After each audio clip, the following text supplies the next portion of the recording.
أعوذ بالله من الشيطان الرجيم. بسم الله الرحمن الرحيم. الحمد لله رب العالمين،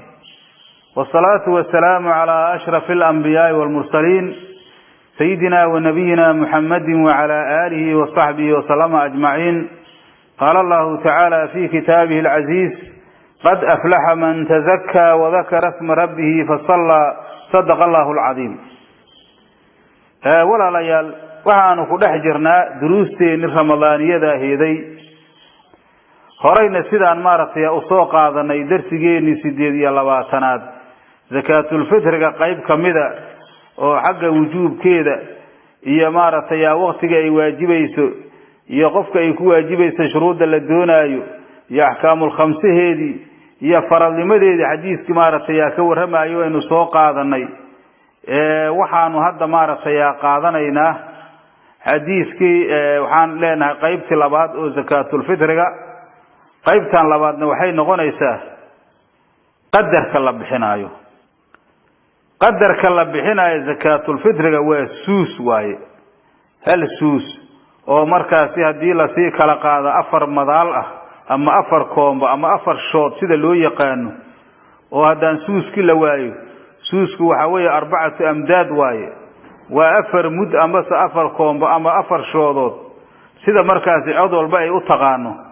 ayaa la iska rabaa qof kasta in laga bixiyo marka saacan waxa weeye kayl maarataya waxa weeye saaco bi kayl madina ayaa markaas lagu saleeyay hadda dadkaanu madalka ay haystaan ay waxa ku beegan afartiis ayaa qofkii laga bixinayaa qof kasta ayaa laga bixinayaa oo sida hadda noo imaan doonta qof kasta oo waxa weeye xur ah adoon hadda ma jira qof lab qof dhidi qof yar qof weyn oo muslima ayaa laga bixinayaa waxa marka adiladeeda soo qaadanayna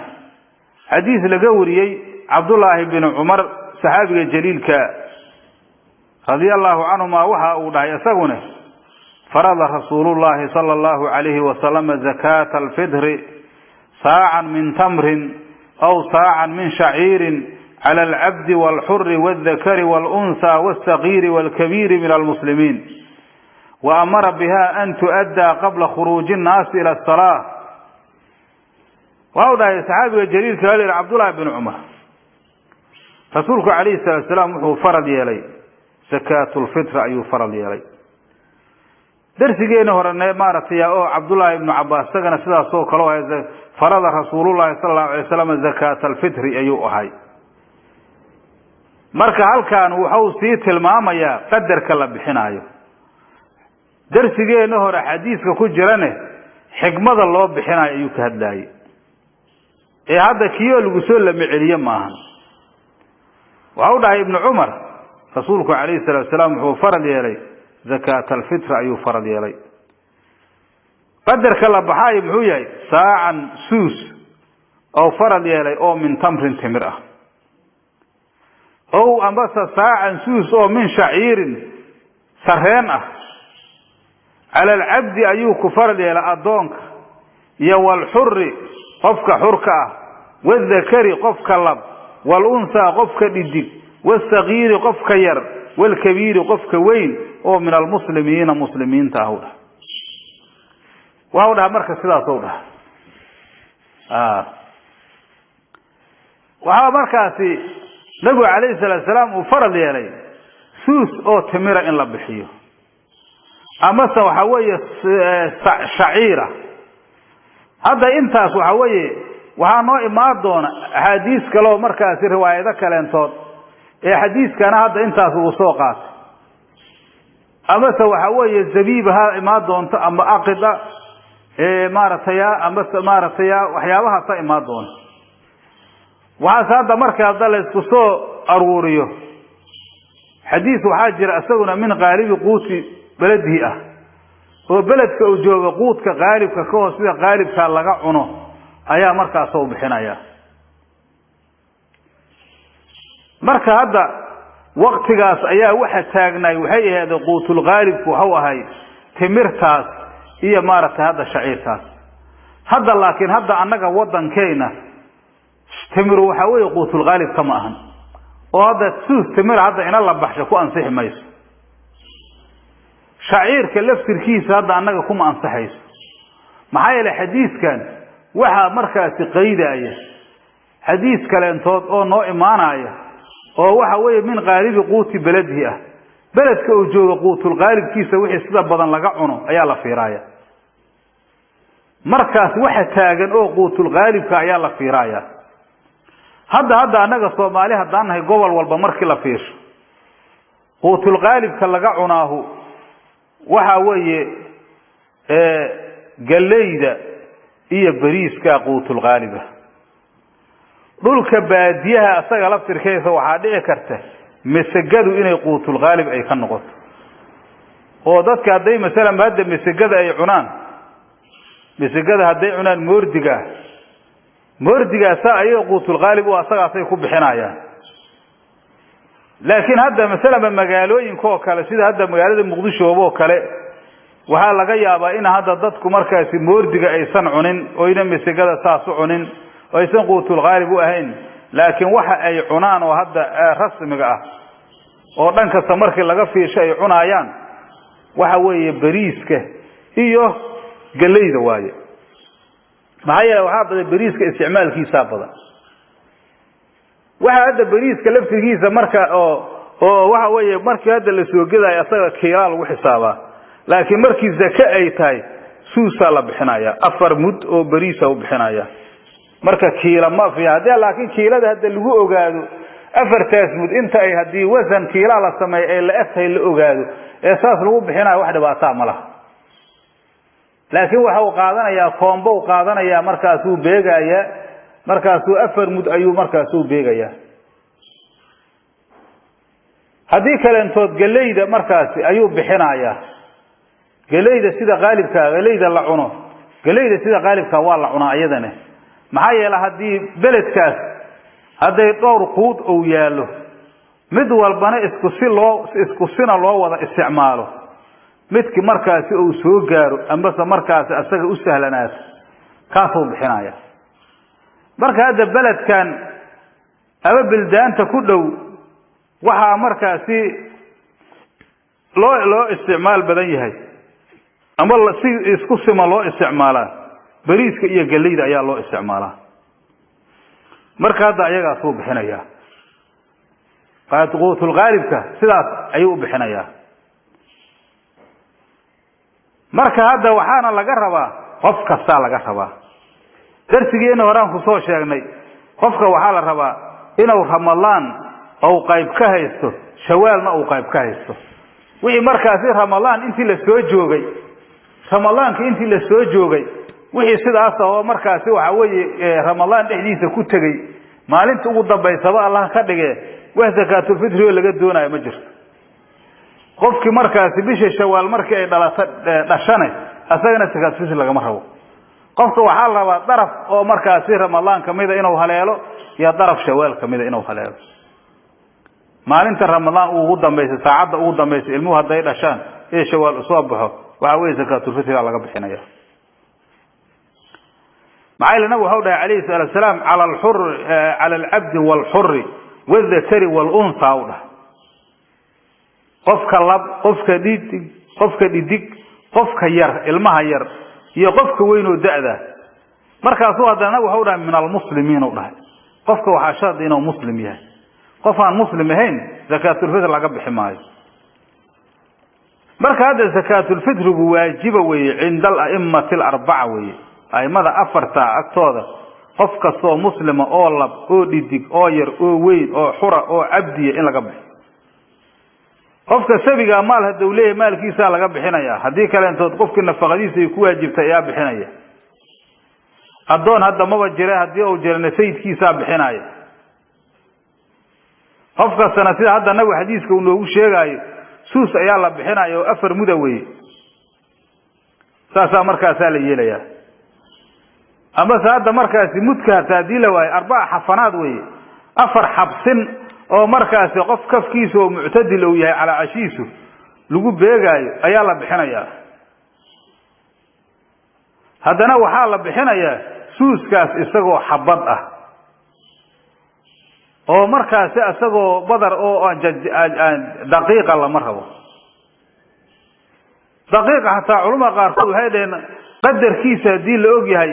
waa la bixinaa laakiin sida jamhuurtu ay qabaan waxa weeye isagoo sidaas la bixinaya hatta waxaan hore aan soo marnay fidyada laftirkeedu iyadoo xabadaha la bixinaya dadka masalan qofkii waxa weeye oo soonkii awoodi waaye oo shaykhul haramki qofkii gaboobay iyo qofka aan awoodi karno markaas maradun la yurjaa buruhu waataan soo marnay qofka asagana cudur aan bogsanayn oo haayo waxa laga bixinaya markaas muda laga bixinaya maalin kasta mudkaasna waxa la bixinaya soo raashin caadi oo isqa qaba la bixinaya oo markaas oo galeediyo isqa qabta iyo bariiska la bixinaya eedo la kariyay iyo markaas la ee la leeyahay qofkan hal afuriyo dadka saas dhahayo juhaalada looma baahna warkood marka hadda nabi kaleey salaam xadiiskan muxuu sheegay xadiiskan nabi wuxuu sheegay kaleey salaam xadiiska nabiga waxa weeye raashin ayuu sheegay nabi quud ayuu sheegay ma uusan sheegin meel oo nabi kaleey salaam xadiisiisa laga qaadanayo in lacag la bixiyo ma jirto oo bedelkii maaratay raashinkaas in lacag la bixiyo meel lagu sheego ma jirto maxay hada xadiiska wada arkaysaa saacan aw dhahay nabi kaleey salaam من تمر أو صاعا من شعير نوضح مالنا أو صاعا من زبيب أو صاعا من أقد وحو مارتها وحوي فاشينه ونبو شاق عليه السلام لعق موسن شيء ساس مركا وحي قطوسين إيسا إن لبحنا يقولنا مركا سوى حوي قيمة إنا لفيرينين علماء الإسلام كوح قيمة الشاقي وحاكا جرى العقوال وبحي كرايري أبو حنيفة أجر وهنا أسأل ليه هو أنفع للفقير وليه قفك فقير كالعكساء ونعفي بدن لكن وحال لغا يابهي علماء يرادين خلاف كاس إنه كرد شيء سيدا يؤكل تكسيهين سوس كقدر كيسة للسوغ العصية وواجب مركزان روسوها بشيغني إخراجها مما يقتاتون به في بلدهم وهي بلد كودة ضدك يفوقوا ذيسان أيان هدو زبيب يهي هدو تمر يهي هدو شعير يهي هدو قلي يهي هدو مسقي يهي هذه مركز أموي ساسالها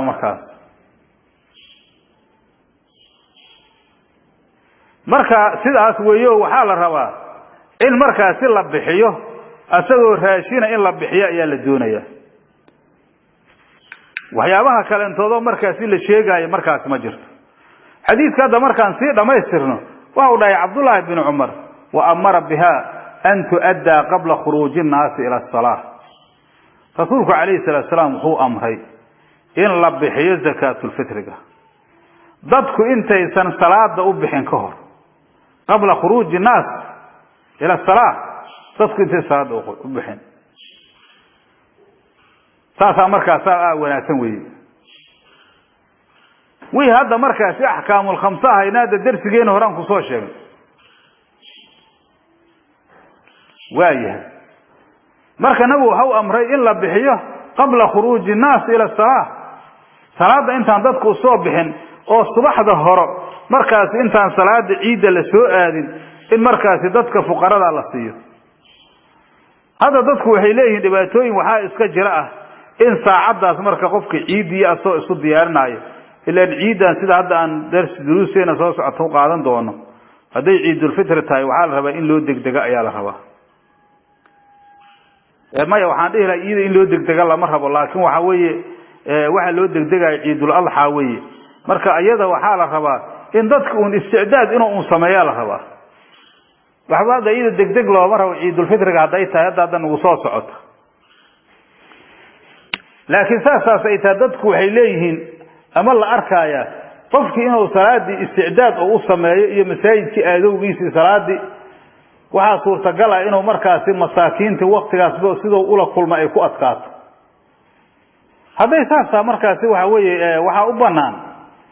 inuu inta Ramadan ku dhex jiro iska bixi laakiin hada markay uu khayrka badneed waay oo la rabo Imam Ahmad iyo Imam Malik waxaa waxay yiraahdeen waxa fiican in la dedejiyo maalin ama laba maalmood intaan maartay waxa aan la gaarin ciida in la sii dedejiyo oo dadku ay iska sii kaydaystaan ama ay sii haystaan ala ay taxal waxa uu la doonayaa inaan waqt salaada ka hor inay markaasi sakadi ay baxdo oo zakatul fidriga salaada ka hor in la baxsho على صلاة كبعد وحين نقول إنسان من باب الكراهة كجلسة أجر فيها مركز كلو ماي هذا مركز هذا حديث أصلا كصوت تقنه أو حديث ابن عمر وعن سوق هذا هنا حديث لجوري أبي سعيد الخدري صحابي اللي رواه وراهي كنا نعطيها في زمان النبي صلى الله عليه وسلم ساعا من طعام أو ساعا من تمر أو ساعا من شعير أو ساعا من زبيب أو ساعا من عقد أنا وهدانا أصحاب النبي عليه الصلاة والسلام وحانوا بحجرني سمك النبي عليه الصلاة والسلام سوس أو طعام أيام بحجرني طعام كان مركز وحوي واحد لذي أيام اللي رواق قلي دواي أما واقع مدقة مركز طعام أيام بحجرنا ولهي أما سوحان بحجرنا سوس أو تمرهم بحجرني أما سوس أو مارتيا شعيرهم بحجرني أما سوس أو زبيبهم بحجرني أما سوس أقض أيام بحجرني هو مركز وحوي أقضكو وحوي عانا فد عانها لقال جواي عانا أو مركز زبدك أن لقب حن أيالي هذا أما صدنان هو مركز وحوي يقول أنانها لكرين يا كبعد حوجها اللو كادنا مركز قللا عانها لقال جواي لكن waxaa laga yaabaa waxa sabab jihooyinka ay markaas ay joogeen waxa laga isticmaali jiray inay kala duwanaayeen intaas hadda markaas uu sheegay saxaabi waxaan hadda markaas aan soo ogaanay in markaas quutul qaalib kala fiirinayo oo hadda inta markaa hadda uu sheegayo waxa laga yaabaa intooduba inay quutul qaalib wada ahaayeen ama markaas mid walba mar inuu quutul qaalib ahay ee markaas midkaas quutul qaalibka ay bixi jireen ayaa suurtagal ah leeyahay waqtigi markaasi oo Sayyid Muawiya waqtigiisa markii la yimiday ayaa waxa yimid markaasi qamadi oo maartay aad u wanaagsan markaas uu dhaysay Muawiya waxa uu dhahay anigu waxaan arkay mud oo samradan kamida inuu laba mud u dhigmaayo هذا ضدنا واقعين ضدنا واسكدايين لكن هذا أرنته وحي مقرر أي خطهي إن مركز سوسك أو أفر مد أو يهي أو مركز أفر تاز مد لبحناي مالين أيام مارت يا عبد الله بن عباس رمضان آخر هيس أيضا يتهي أيو منبر كمساجد كبصراء أيو كقدبي markaas uu dadku waxa uu ku dhahay akhrijuu sadaqata yawmikum sadaqata sawmikum adila soonkiina sadaqadiisa baxshow dhahay markaas waxa dhacdo u dhahay dadkii inay garaba waayeen oo fahmi waayeen waxkaas markaas uu waxa u dhahay man ha huna min ahli almadinati qumu ila ikhwanikum fa'allimuhum fa innahum la ya'lamun wardadka meeshan jooga oo halkan jooga oo reer Madiina ahow istaaga walaalihiina u taga muslimiinta bara waxa laga yaabaa inaysan qaabkay wax u bixinaan aysan aqoonin markaas uu dhahay farada rasuulullaahi sallallahu alayhi wa sallama هذه الصدقه rasuulku alayhi salaam waxa uu farad yeelay sadaqadatan oo macna waxa laga wadaa sadaqatul fidri iyo zakatul fidri sa'an min tamrin aw sa'an min sha'irin sa'sus oo timira أما سوس أو شعيرة مركزه كبعد وهو ضاي أو نصف شاع من قمح أما سوى حوالي قمدقة سوس كيس بركيس أو مركزي لبس سوس ماشي مركزي وحوالي سوس بركيس مركزي أو لبس مدة أي قفل كفل ناطه معناها حوالي قمدقة مركزها شيء آدي قيمة بدنا هاي قفك الصحورة أمام مملوكة أو اللب أما ديك أما ير أما وين أيانا لقد دونه هذا وقت جالس كبعد السيد علي أيانول كاسي ميدي مركز هو أركان سعر كأنه حقيقي oo sicirkii qamadigi qaaliga ahaa jiray inuu raqiisay markaasuu dhahay qad awsa'a Allahu alaykum ilaahi ya idin waasiciyay falaw ja'altumuhu sa'an min kulli shay'in udah waa marka fiican u dhahay shay walba inaad suus ka dhigtiin oo qamadigi laftirkiisa markuu waqtigaas qamadigu qaali ahaaye qaali uusan idin ku ahayn oo hadda markaas wax walba ilaahi waasiciyay qamadiga laftirkiisa suus ka dhigo dhahay marka hadii xadiiskaas la fiiriyo waxa ku sugan tasriix ah nisfu saa'a min al-qamhi kaliya in la bixi inay banaanta inta kalena marka suus oo waajibayo laakiin amiir al-mu'miniin waxa marka sayd cali oo ku sugay xadiiska inay wax walba ay suus ka bixiyaan marka hadda waxay arintu muqarrar ay ku tahay shay walba markii uu quutul ghalib yahay in markaas waxa weey qofkii suus laga bixiyo ayaa loo baahan saasa markaas ay noqonaysaa marka hadda zakatul fitriga qadarka la bixinayo iyo qaabka loo bixinayo qaabkaas weey waa inaan marka alxamdulillah maadaama ilaahi subhanahu wa ta'ala uu nasoo gaasiyo soonka aakhirkiisa inaan maartay zakatul fitriga iska bixino waxyaabihii markaas soonka mutacalliqaadkiisa ay kamid tahay inaan iska bixino oo nu maartay dadka masaakiinta aanu ka farxino oo qof kasta oo muslima zakadaas oo iska bixiya loo baahan yahay dadka masaakiintaana laga farxiyo maxaa yeelay qofka hal suusa doow helo raashin oo helo wax weyn buu u taraaya dadka saa'imiintaana ayagana hadee waa taw nabi dhahay alayhi salaatu salaam dhuhratan lis-saa'im oo dhahay